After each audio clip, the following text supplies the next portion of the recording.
বহুদিন ধরে বহু ক্রোশ দূরে বহু ব্যয় করি বহু দেশ ঘুরে দেখিতে গিয়াছি পর্বতমালা দেখিতে গিয়াছি সিন্ধু দেখা হয় নাই চক্ষু মেলিয়া ঘর হতে দু পা ফেলিয়া একটি ধানের শীষের উপর একটি শিশির বিন্দু।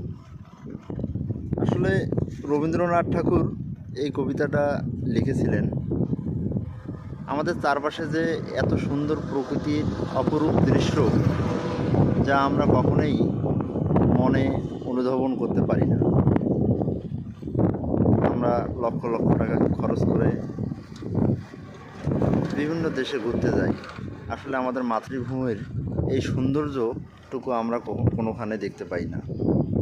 আসুন মাতৃভূমিকে ভালোবাসি, মাতৃভূমির সৌন্দর্য অনুভব করি।